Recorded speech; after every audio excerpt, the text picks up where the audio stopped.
Vapor pressure is something you may have had to use in lab, but it probably didn't make a lot of sense to you since we haven't defined it in class. Vapor pressure is the pressure that results when molecules collide within a substance.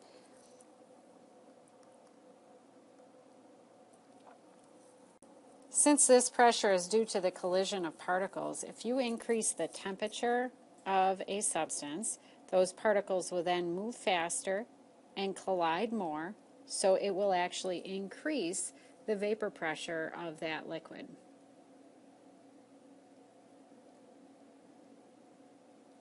The reason why we're talking about this now is because we've been talking about phase change, and vapor pressure has everything to do with boiling. In the past, I'm sure you've thought about boiling and you've thought, oh, well, when something boils, it's because you got it hot enough that it's now going to change phase. And that can be one way to do it. It doesn't have to be that way, though, because the actual definition of boiling is when the vapor pressure of that liquid equals the atmospheric pressure.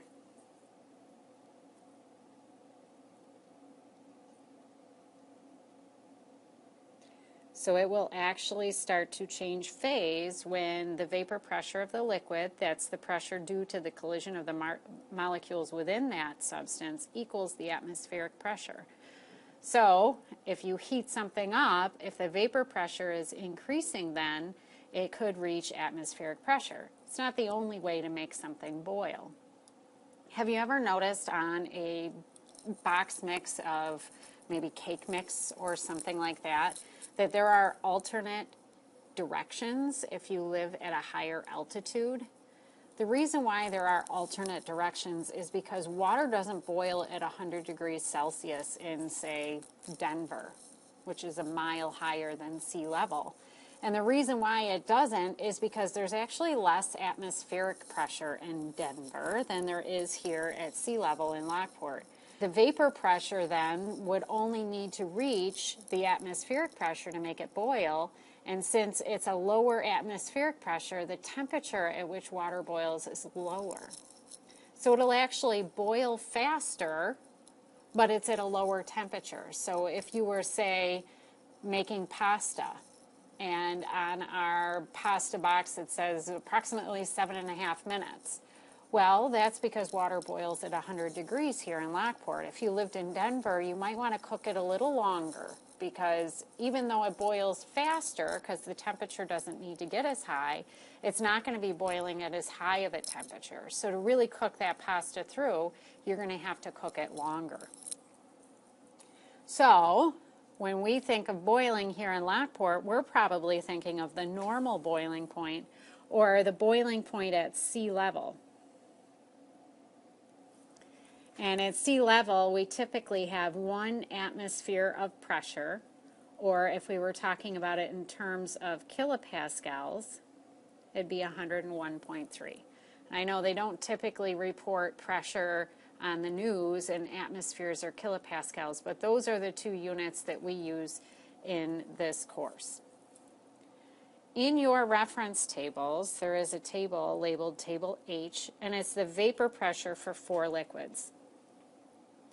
This table is showing you the line here is boiling. So at any of these temperatures, once you reach this vapor pressure, it will boil. That's what these lines are showing you. So on this side of the line, it is liquid.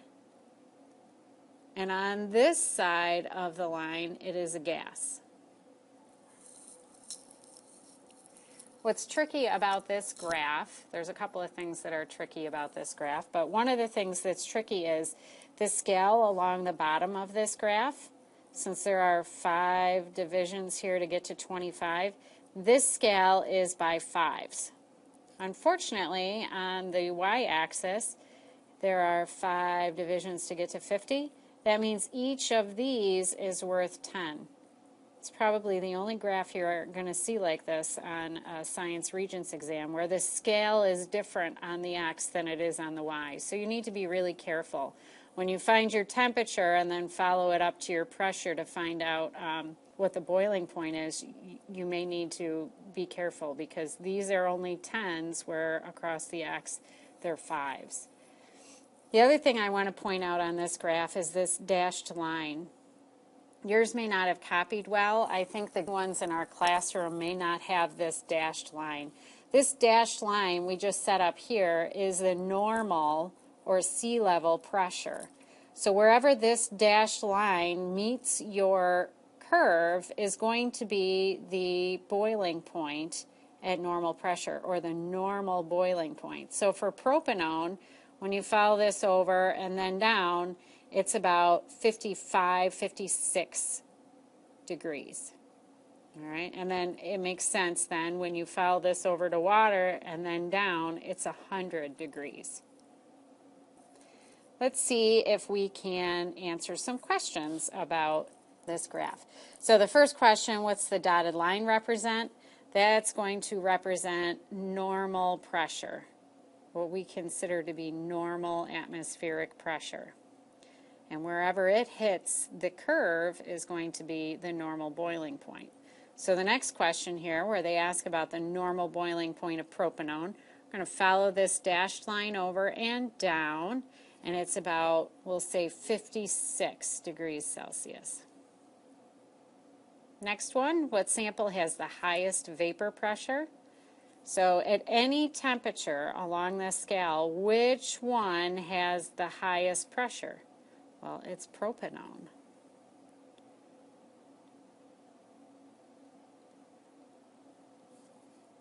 Next one, at 75 degrees Celsius, what would the pressure need to be in order for water to boil?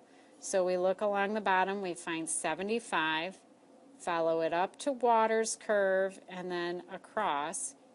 Ooh. And there we go, right here-ish.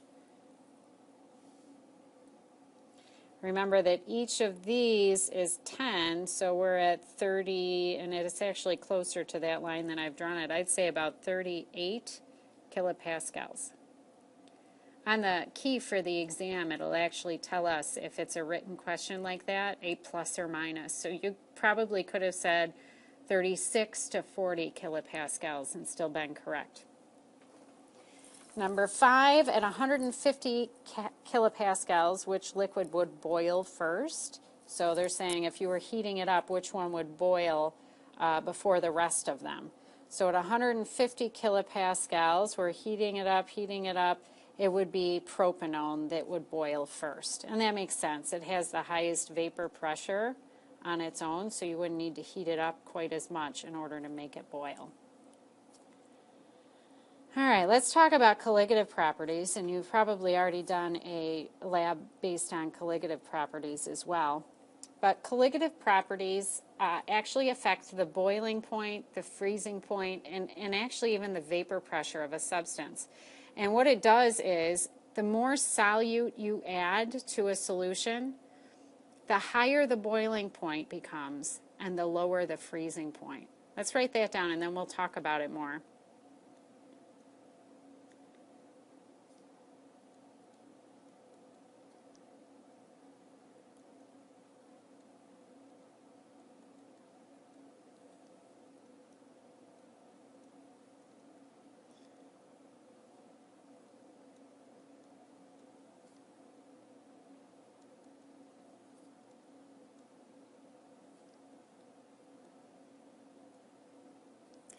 So really what we're saying, if we can ignore my awful drawing, if this was a thermometer, put a little bulb on the end, and water typically freezes at 0 degrees Celsius and boils at 100 degrees Celsius.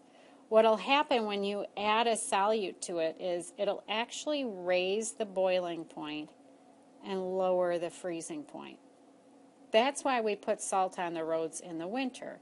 We want to lower the freezing point of water so that it's not frozen, so it'll stay liquid and we can easily push it off the roads and keep them safer. When you add salt to a pot of pasta, though, the amount of salt you would have to add in order to raise the boiling point wouldn't be worth it. And even if you did, it would take longer to boil it, and then maybe you wouldn't have to boil it as long, but you're not saving yourself any time.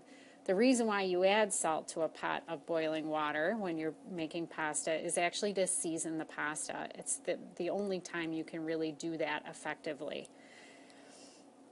Let's see what happens to these substances when you add them to water. This is the formula for sucrose, which is just table sugar.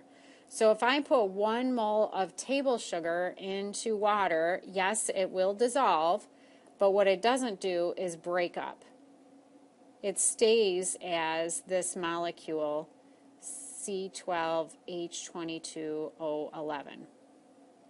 So when you put it in water, it's going to dissolve, but it's still going to stay however many particles you have. Now when you have something ionic, as we showed you when we showed you the molecule ion attraction, what happens is the sodium ion actually separates from the chlorine ion in water.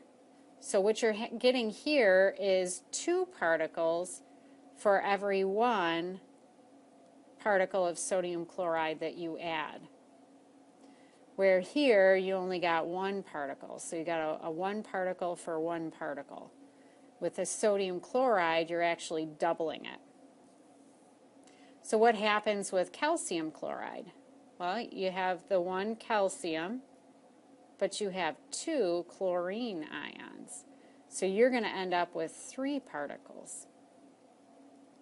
What we find happens when you dissolve any of these substances in water is that, yes, sugar, this first one, will make a difference in the melting and boiling point, but because it doesn't dissociate into multiple particles, it doesn't make much of a difference at all.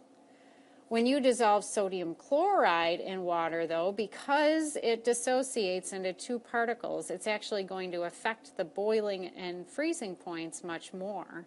And even better if you were to put calcium chloride in there, because it dissociates into 3 particles, it makes an even greater difference. In fact, if you've ever noticed outside a business that the salt they have on the sidewalk is blue, they've actually used calcium chloride instead of using sodium chloride or halite. Calcium chloride, however, is more expensive. So most towns don't buy calcium chloride for their roads, but some businesses may choose to use it. So which of the following which of those materials would be best to use on the roads? Well, calcium chloride would be, but it's kind of expensive, so that's not what we use.